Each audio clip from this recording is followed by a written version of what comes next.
Vamos. Bien, vamos a comenzar, vamos a orar para comenzar nuestra clase. Señor y Dios, te agradecemos en esta tarde por la vida que nos concedes. Te damos gracias, Señor, por tu bondad para con nosotros. Te ruego, Señor, que tú, Señor, sigas usándonos en la predicación, en la preparación de las predicaciones que sean de provecho, de utilidad, Señor. Te doy gracias por todo lo que tú nos das. Te pido esto, tu bendición en esta clase, en nombre de Cristo Jesús. Amén.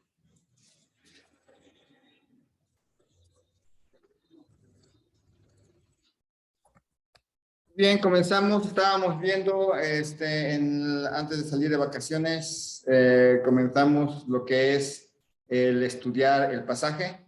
Vimos una pequeña introducción.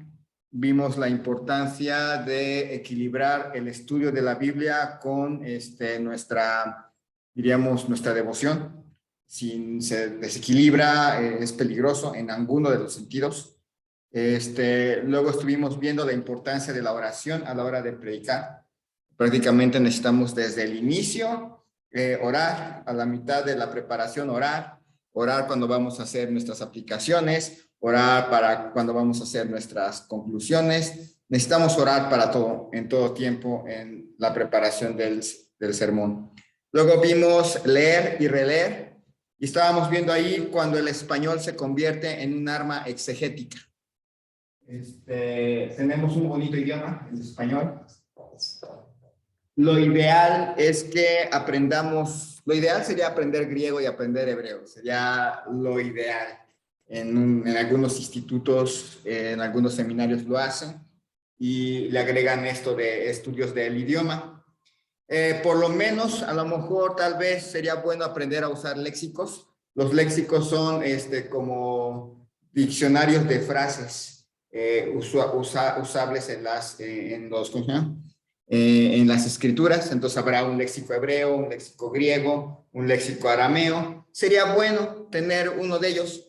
Sin embargo, al final de cuentas, al aprender griego y aprender hebreo puede ser muy difícil o no está a nuestro alcance. Y casi todos los cursos que he visto de eso es simple y sencillamente agarrar manuales y estar aprendiéndose las declinaciones y todo lo demás. Y básicamente es eso, como ya no se habla ese idioma de manera cotidiana, nos da una idea del griego moderno, pero no es todavía parecido al griego de las escrituras. Entonces es difícil y comprarse un léxico también es complicado. Una herramienta que viene es la concordancia Strong, es muy grandota y tiene las palabras en sus idiomas originales y podemos ver ahí las raíces. Nos da una idea. Pero de todas maneras eso es muy difícil. Así que lo que nos queda es usar bien el español. Eso es lo que mejor nos conviene. Y ahí estuvimos viendo al final, antes de salir de vacaciones, la importancia de leer el pasaje que vamos a predicar en varias versiones. Antes de ir a un comentario, antes de hacer otra cosa, es bueno agarrar versiones diferentes de nuestro pasaje y estudiarlos. Nos permite complementar las ideas. Estuvimos viendo ahí dos tipos de traducciones. Las traducciones de equivalencia formal son aquellas que traducen palabra por palabra de manera literal. De manera literal los textos, y las traducciones de equivalencia dinámica. Intentan transmitir la idea de acuerdo a la interpretación de los traductores. Entonces, en una traducción de equivalencia formal, como les digo, agarran el idioma original, los idiomas originales, y literalmente van traduciendo palabra por palabra, palabra por palabra, y nos deja el texto. Ahí vimos que hay dos traducciones que son buenas. La Reina Valera es una. Hay que acordarse que la Reina Valera 60 es una revisión. O sea, no es una nueva traducción, sino es una revisión de anteriores traducciones. Entonces está la Reina Valera, versión 60, es la que usamos, la que vamos a usar para predicar y la que usamos para hacer nuestro estudio. Luego está la Biblia de las Américas. Hay una nueva Biblia de las Américas también. Son muy similares. Estaba viendo ¿cómo se llama? ¿Cómo diríamos? Se llama no reportaje, un artículo de por qué es buena la Biblia de las Américas. Veía que, en primer lugar, porque usa algunos manuscritos más modernos, y, bueno, no modernos, sino con más estudio, y también ya le carga un poquito del estudio, del avance del estudio de las palabras de parte del español. Eso es una. Dos, en los manuscritos viene el texto palabra por palabra, y hay palabras que no vienen en el texto original, pero que si no aparecen en español, un para, un los, una palabra pequeña, tanto por tanto, ese tipo de palabras a veces no vienen en el manuscrito, y se agrega en la versión, se le agrega en el español para entenderle. El problema, bueno, las dos Biblias, la Reina Valera lo hace y la Biblia de las Américas lo hacen, las dos Biblias lo hacen. El problema es que la Reina Valera no nos dice dónde lo hizo. O sea, parece que está todo el texto así bien, pero no nos dice en qué momento le agregó ciertas frases o ciertas palabras para que se le entendiera el texto. Y la Biblia de las Américas sí lo hace. En todas las impresiones de la Biblia de las Américas, esos agregados aparecen en cursivas. Esa es la diferencia entre la Biblia de las Américas y la Reina Valera, que es importante. Es importante saber dónde se le agregaron las frases, para que podamos saber, bueno, esto no venía en el original, pero se agregó para entenderla. Y sí, cuando uno la lee, y le quita esas frasecitas, se oye rara el texto. Y bueno, las traducciones de equivalencia dinámica lo que hacen es leen el texto en su original, en el original, y lo pasan a tratar de traducir la idea en el español. Entonces dan la idea en el español, no leen el español y tratan de a convertirlo en una idea para nosotros, no, leen el original y nos dan la idea de lo que quiso decir el texto, así que no es una traducción palabra por palabra. Entonces, en esas hay dos buenas, la nueva versión internacional y la nueva traducción viviente, son dos buenas. No las usaríamos para predicación, pero sí las podemos usar para nuestro estudio personal. Entonces, cuando uno agarra el texto, digamos, el hermano, el ingeniero Enrique va a agarrar un texto, el que vaya a predicar, puede compararlas, bueno, no puede, debería de comparar las cuatro versiones para ver realmente, para enriquecer el texto. Hay veces que la 60 nos da una idea, y ya cuando juntamos las otras cuatro versiones, las otras tres versiones, nos da una claridad más del texto en español, sin tener que conocer el griego, sin tener que conocer el hebreo o el arameo, ya nos da una idea de qué quiso decir el texto, más clara que la que teníamos. Entonces, cuando ya juntando las cuatro versiones no nos da una idea clara del texto, ¿qué creen que es lo que podemos hacer? Ahí sí ya lo podemos hacer. Ir a diccionarios, ir a comentarios. Pero nunca vayan a diccionarios y a comentarios sin antes haber hecho esto. O sea, si está el texto en la Reina Valera 60 y no le entienden, agarren las otras tres versiones y van a encontrar que muchas veces les da la idea de lo que quiso decir el texto, y ya no tienen que ir a comentarios. Ahí derechitos se van por la pista y les hace buen trabajo.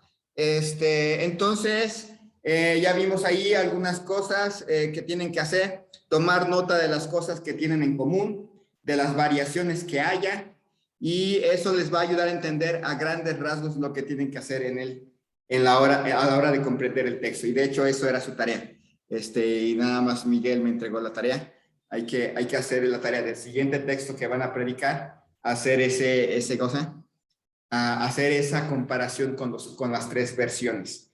Entonces, esto es importante para ayudarnos a acercarnos más a la idea del texto. Han estado viendo mi carita desde hace rato, entonces no. Me disculpa, pero la mía no sirve mi cámara, ¿sí? Okay, no hay problema. Luego, ya que hicimos esto de leer y releer, hay que dejar que el contexto nos tome de la mano.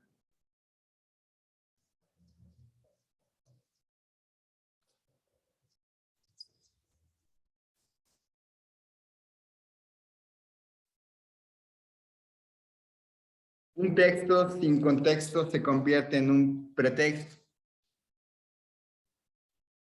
Aferrarse al texto es aferrarse al texto como lo haría un vaquero con un toro en el rodeo. Agarrar el texto y no salirse no salirse de él. En un rodeo allá en Estados Unidos, los que no están en el toro están en el ruedo son los payasos. Entonces, se cometen muchos errores por no tomar en cuenta una frase en relación con el pasaje, con el sentido del libro o con el todo de las escrituras. Me acuerdo, recientemente alguien predicó me parece que de Juan 9.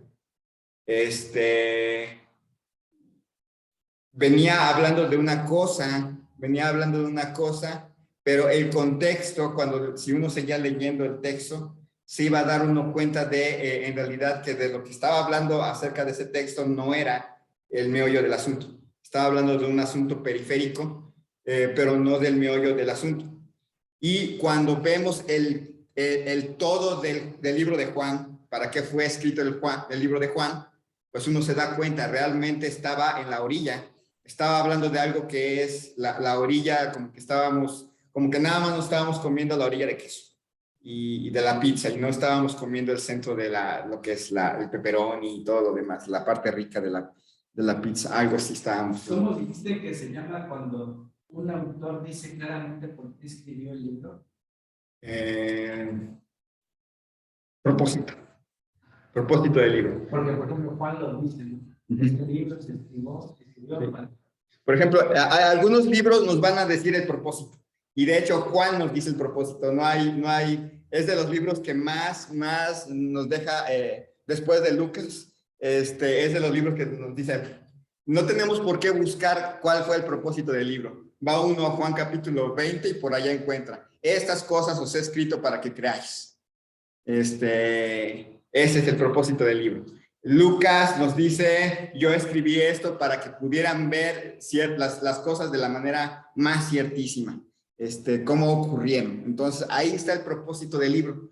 Algunos, por ejemplo, Romanos, la justicia que es por la fe, aparece ahí en el primer capítulo, y ese es el tema del libro. Va a estar hablando a lo largo de todo el libro acerca de la justificación.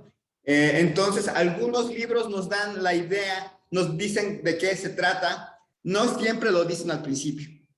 Como digo, para saber el propósito de Juan, uno puede estarse imaginando de qué trata Juan hasta que llega al capítulo 20 y descubre, estas cosas las escribí por esto. Tanto estar leyendo Juan desde una perspectiva para que cuando lleguemos al 20 nos demos cuenta que es otra, no necesariamente diferente.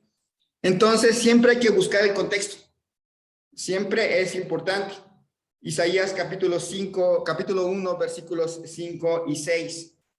Isaías capítulo 1, versículos 5 y 6. Isaías 1, 5 y 6, hermano Salomón.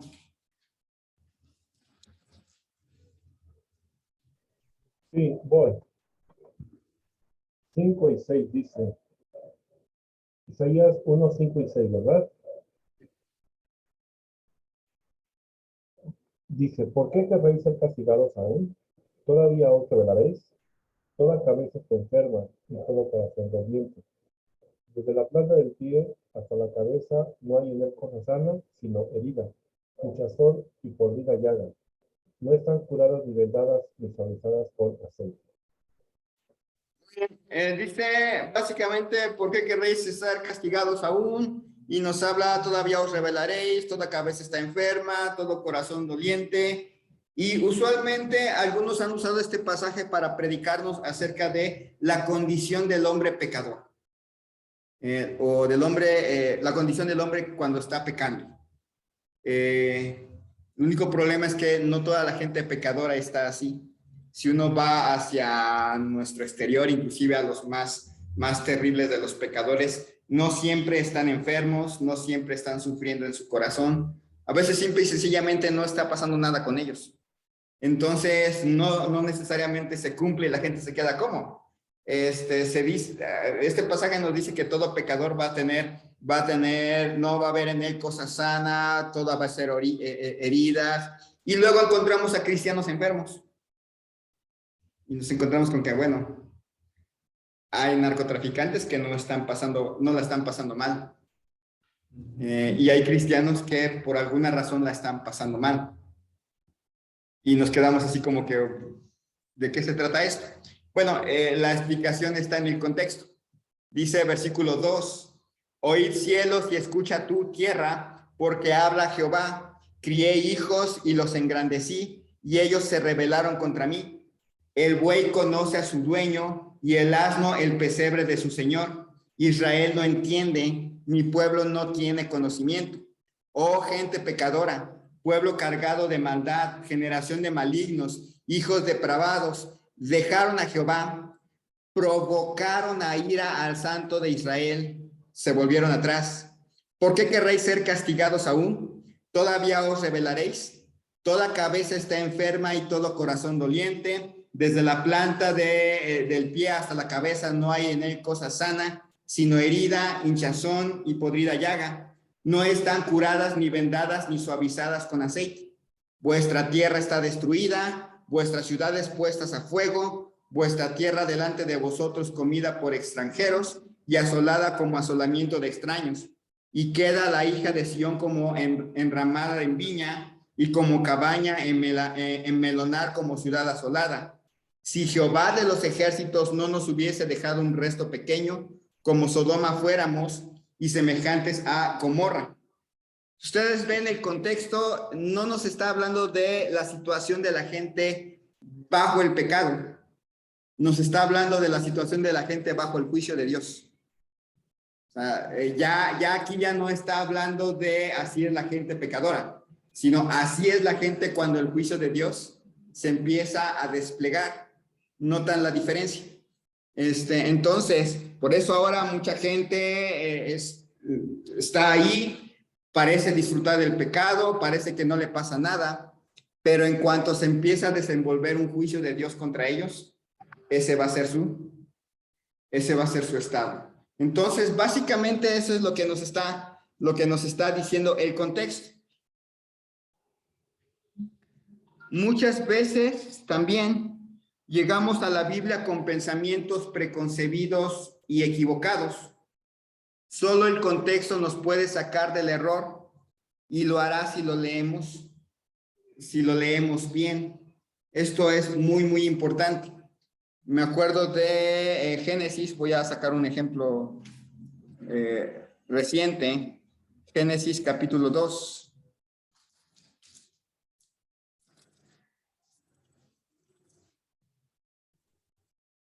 Génesis capítulo 2, versículo 18. Hermano Enrique.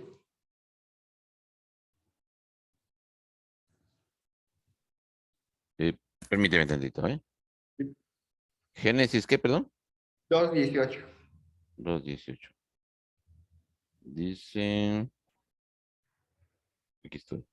Y dijo Jehová Dios, no es bueno que el hombre esté solo, le haré ayuda idónea para él. Bien, dice ahí, de hecho la frase más importante que ahí tenemos, no es bueno que el hombre esté. No es bueno que el hombre esté solo. Solo. Uh-huh.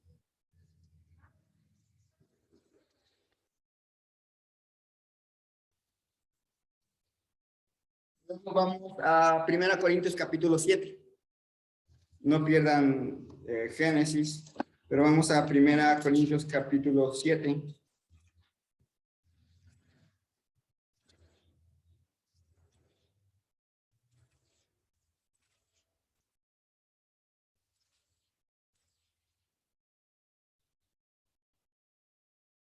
Versículo 8. 8 dice, 1 Corintios 7, 8. Hermano Miguel. Digo pues a los solteros y a las viudas que bueno les fuera quedarse como yo. Y de hecho el anterior dice, quisiera más bien que todos los hombres fuesen como yo. Literalmente está diciendo, es bueno que el hombre esté soltero.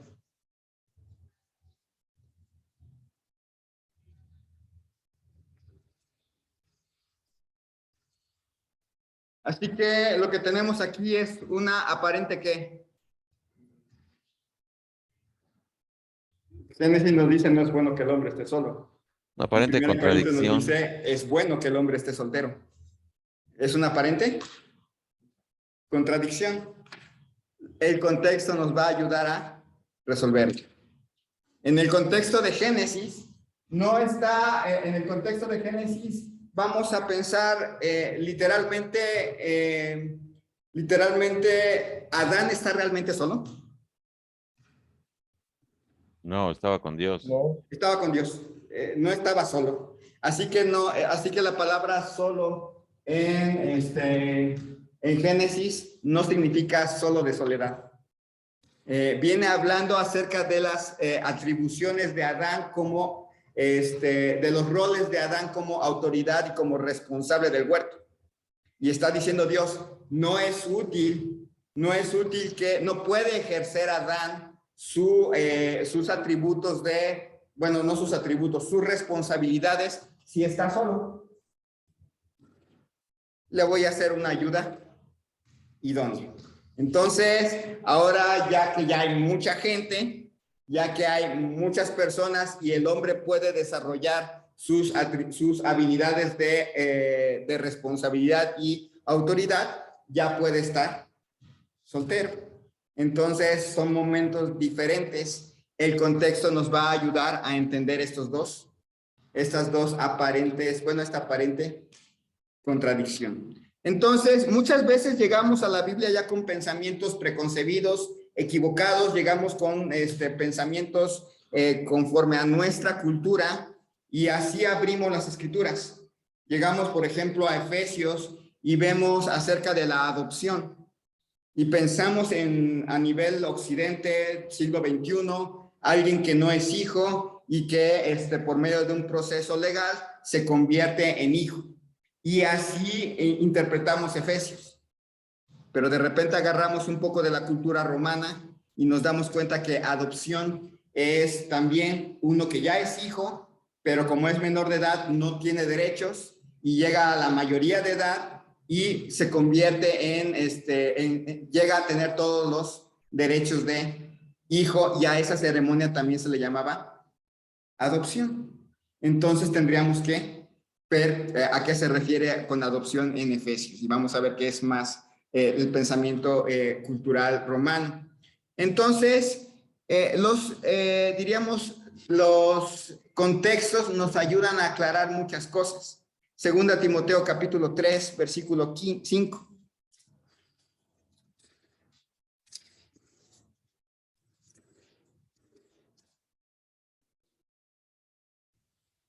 Segunda Timoteo capítulo 3, versículo 5, hermano Salomón. sí, dice, que tendrán apariencia de piedad, pero negarán la eficacia de ella, a estos evita. Muy bien, muchas veces dice en este texto, muchas veces vamos a usar este texto para un fuerte mensaje acerca de las inconsistencias de las vidas de los creyentes en el mundo actual, que tendrán apariencia de piedad, pero negarán la eficacia de ella. Y vamos a sacar de ese texto un fuerte texto que nos hable acerca de personas que dicen ser cristianas, pero viven como si no fueran cristianas. Y que deben de ya tomar decisiones para vivir como verdaderos cristianos. Pero veamos el contexto. Primero leemos 2 Timoteo capítulo 1, versículos 13 y 14. 1 Timoteo 1, 13 y 14. Hermano Enrique.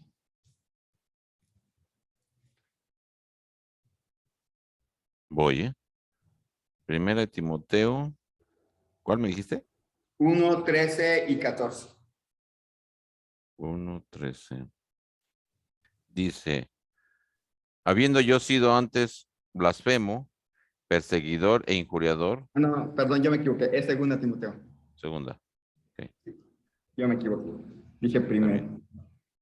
Segunda de Timoteo 13, ¿verdad? Ujú. 1:13. Sí. Voy. Dice, eh, retén la forma de las sanas palabras que de mí oíste en la fe y amor que es en Cristo Jesús.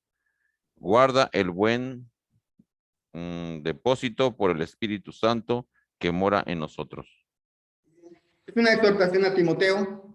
A Timoteo le está diciendo, retén la forma de las sanas palabras que de mí oíste. El propósito de la epístola del apóstol Pablo a Timoteo es que Timoteo se mantenga en la sana doctrina. Ese es básicamente el propósito y que le enseña a la iglesia a mantenerse en la sana doctrina. Ese es un primer punto que tenemos que tomar en cuenta. El propósito de la epístola es que Timoteo guarde la sana doctrina.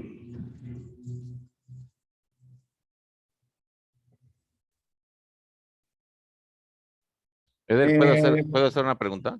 sí, Eh, ahorita que se me vino a la mente, por ejemplo, en el versículo que estábamos leyendo de Génesis, con respecto a la ayuda de Donia y en 1 Corintios 7, eh, si nos damos cuenta, ahí el texto en Génesis habla Jehová, ¿no? Le haré y ayuda idónea. Y en Corintios, donde habla del soltero, habla Pablo. Mi pregunta es, ¿la inspiración del Espíritu Santo para los escritores era la misma? Porque es el mismo Dios que está llevando a cabo. Pero, por ejemplo, hay muchos pasajes en la Biblia donde incluso los subrayan o los ponen como en rojo, que habla directamente Dios, ¿no? Según las escrituras, se supone que nosotros tenemos la Valera, que es una traducción, hay una revisión, y las palabras que están escritas las podemos interpretar como que son directamente de Dios. ¿Estoy bien? sí, nada más que hay que tomar en cuenta que la Biblia, cuando hablamos de inspiración, no hablamos de que o toda la Biblia fue dictada o no. Hay algunas veces, por ejemplo, en Génesis. Génesis está hablando directamente Dios, pero en realidad está escribiendo Moisés algo que Dios dijo. No está en el Ajá, sí, sí. momento, no está en el momento hablando a Dios y Adán está escribiendo. No, está Sí, sí. escribiendo algo que Moisés está escribiendo algo que Dios dijo en el pasado. Ni siquiera Hay- Moisés estaba vivo sí, cuando sí, a eso me refiero, a eso me refiero. De que escritura que está pues ahí dada como que Dios lo dijo directamente, este, que haré ayuda idónea.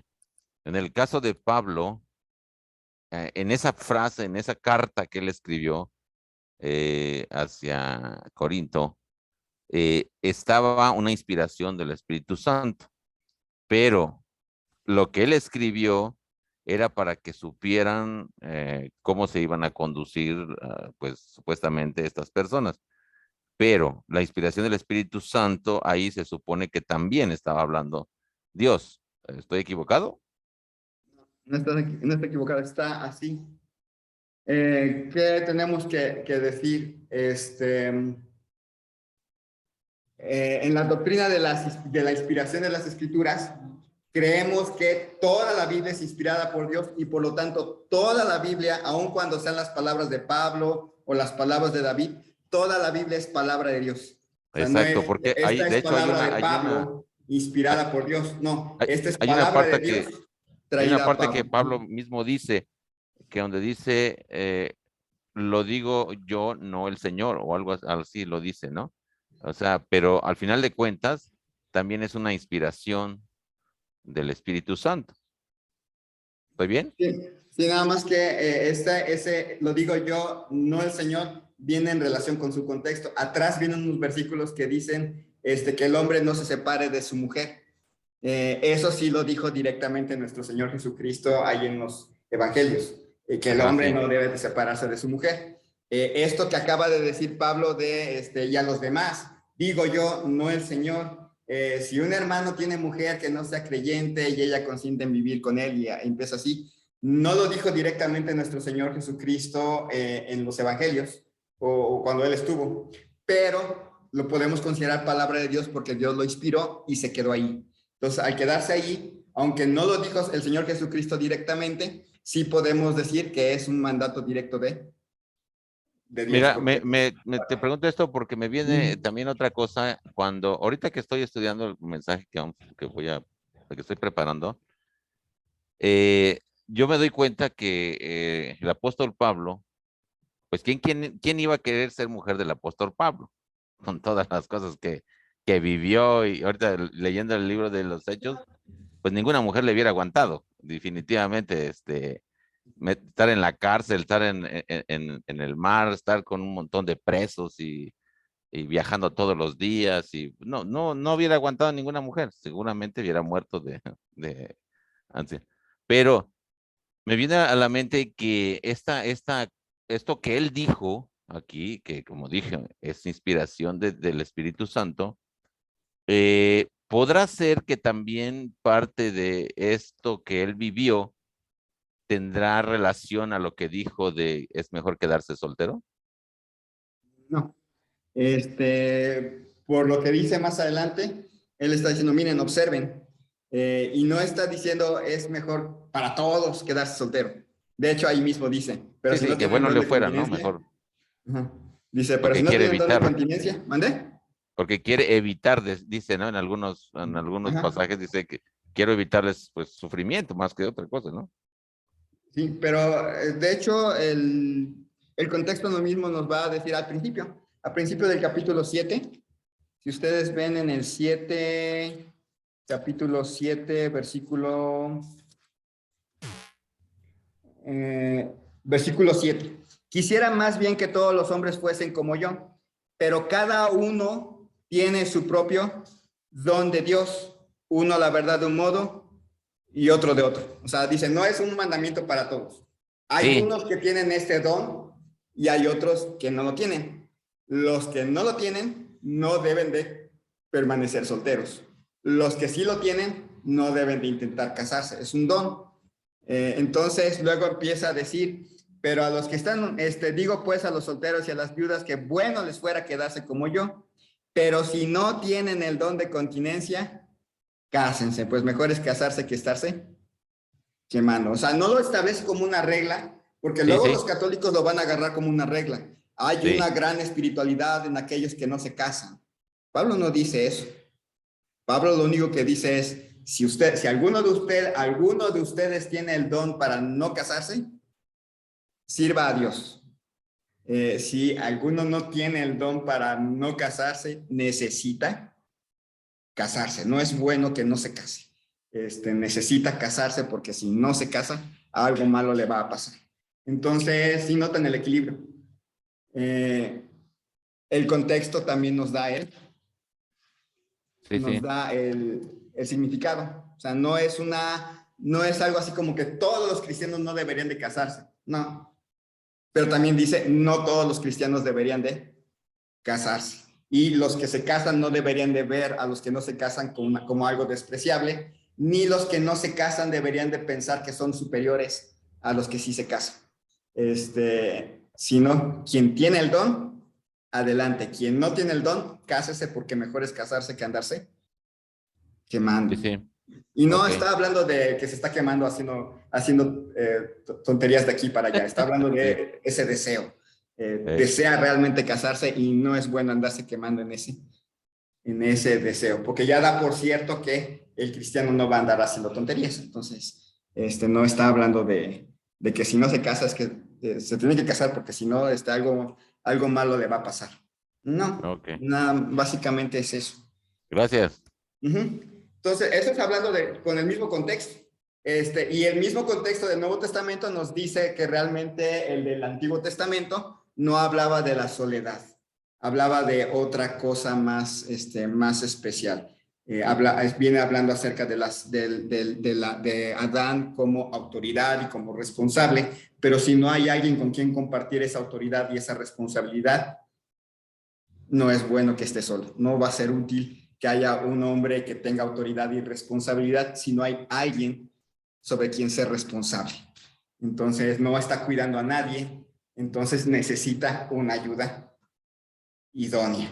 Y cuando agarran la ayuda idónea y agarran las 4 versiones de ese pasaje, lo leen en ¿cómo se llama? En la Reina Valera, lo leen en la Biblia de las Américas, lo leen en la Nueva Traducción Viviente y lo leen en la Nueva Versión Internacional, se van a encontrar que la palabra ayuda idónea sí se traduce de manera diferente.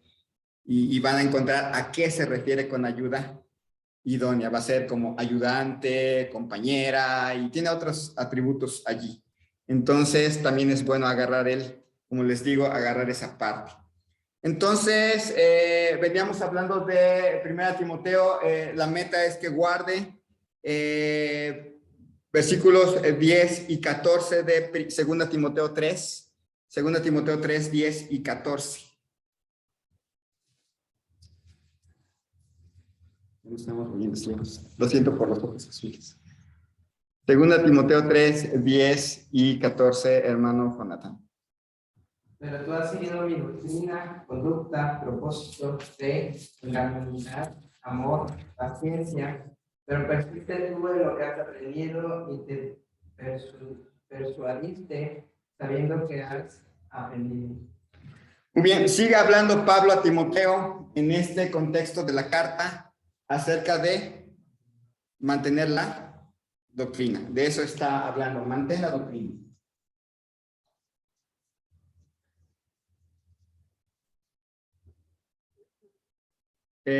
Capítulo 4, versículo 5, el pasaje que está ya después de 2 Timoteo 3, 5. 2 Timoteo 4, 5, Miguel. Pero tú, sé sobrio en todo, soporta las aflicciones, haz obras de evangelista, cumple tu ministerio. ¿Cumple tu ministerio? Entonces, dice, por tanto, después dice, por lo tanto, dice, estoy leyendo, dice después, porque yo ya estoy para ser sacrificado y el tiempo de mi partida está cercano. He peleado la buena batalla, he acabado la carrera, he guardado la fe. Por lo demás me está guardada la corona de justicia, la cual me dará el Señor juez justo en aquel día, y no solo a mí, sino también a todos los que aman su venida. En el contexto de esta carta, está hablando de guarda la doctrina, guarda la sana doctrina, cuida de la sana doctrina. Así que cuando llegamos a 2 Timoteo capítulo 3, versículo 5, que tendrán apariencia de piedad, pero negarán la eficacia de ella, a estos se evita. ¿Quiénes son los que tienen apariencia de piedad, pero que niegan la eficacia de ella? Los que no guardan la doctrina. No es cualquier cristiano. Es el cristiano que no guarda la doctrina, es el cristiano que tiene apariencia de piedad y niega la eficacia de ella. A eso les llamamos herejes. No son salvos.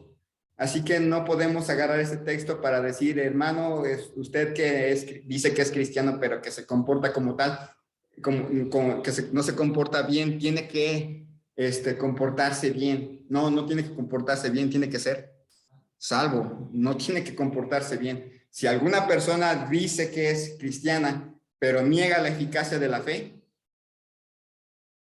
o tiene un error doctrinal, o nunca ha conocido al Señor. Entonces, es importante el contexto.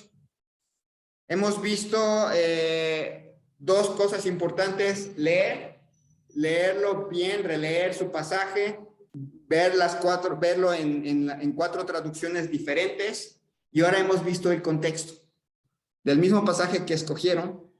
Ahora lean los versículos anteriores, lean los posteriores.